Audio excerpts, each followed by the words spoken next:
Good morning, YouTube. Today, I want to talk about why this was not the first Ford GT that I tried to buy, and why you always should listen to your gut when it comes to car transactions. So are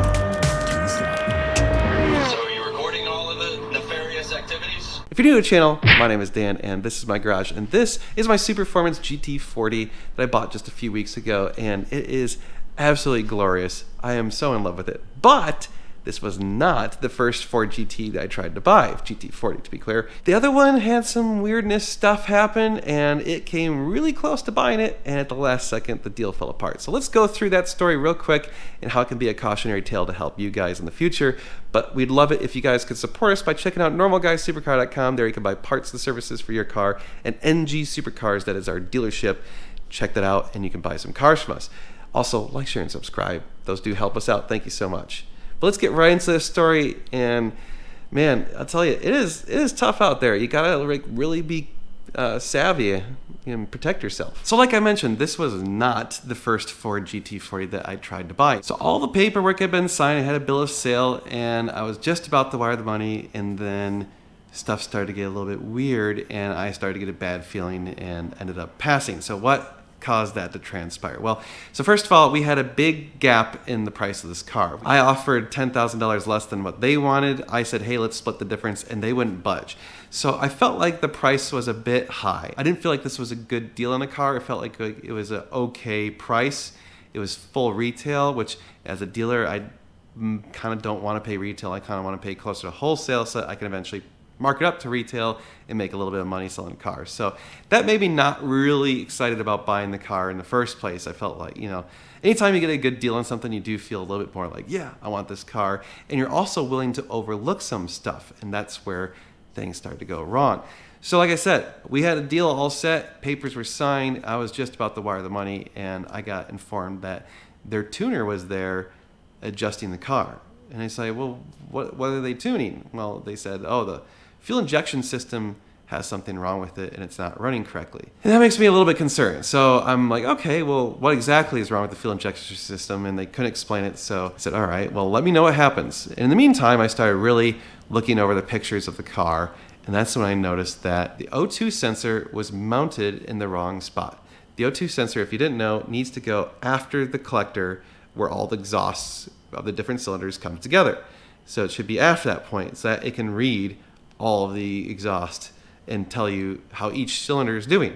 Well, in this particular case, they mounted the O2 sensor on one of the primaries of the headers on both sides, which means that at best case scenario, this thing's only reading 1/4 of the cylinders in the car, 2 out of 8. That means that there are 6 out of 8 cylinders running without effectively being tuned. And who knows how long it's been like that. So that made me very, very nervous because there could be something catastrophically wrong with one of the other cylinders and the computer would have no idea. Now, granted, this is carbureted, so you have none of that. But generally speaking, a carburetor is flowing the same amount of fuel to all of the cylinders because it just does, right? It's one setting. It's just, there you go. That's what it's doing.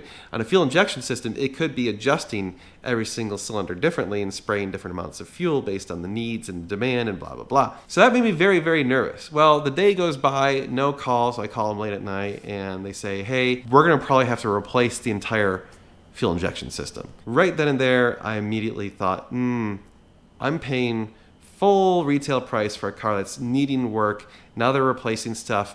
That car is going to come to me and it's going to be just redone with a major component. Like, it's not like, oh, hey, we're replacing brake pads or new tires.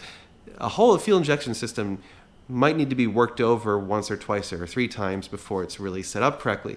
I did not feel like having that car come here, paying all that money, and then probably having to hire someone to tune the car, because I'll be honest, I don't really know how to tune a fuel injection system. So that did not make me feel real well. All of that combined to get me this gut feeling of this is not the right car. Even though I really wanted that car, I felt like, you know what, it's time to pass. So I did. I said, you know what, I don't feel comfortable with this deal. I'm sorry, but I'm going to have to pass. And they totally got it. They understood. No hard feelings kind of thing. And then luckily, this thing, I did a bunch of digging and found this deep in the bowels of the internet. So that was the tricky part, is there's not very many Ford GT40s for sale in the entire world. And then to have specific requirements that I wanted makes it even harder to find. Got super lucky. It had been listed in May of this year on a GT40 forum, and it just kind of got buried. So that was like really fortunate because I didn't find it anywhere else. I didn't find it on any like Auto Trader or ClassicCar.com or any of that stuff. It was just only listed that I could find it on this one forum. So that was really lucky. All this being said, sometimes if you start getting a bad feeling in your gut, dig into that and scratch that itch and really make sure that you're doing the right thing and that you feel comfortable with it. If you don't feel comfortable with the purchase or sale of a car, probably shouldn't do it. Just listen to your gut. A lot of times it's right. So last thing I needed to do is get a car that is going to be messed up. That would have sucked. All right, guys, but that's going to do it for this video. I hope you listen to your gut when you're buying or selling cars. And one of the things you can do is find trusted dealerships.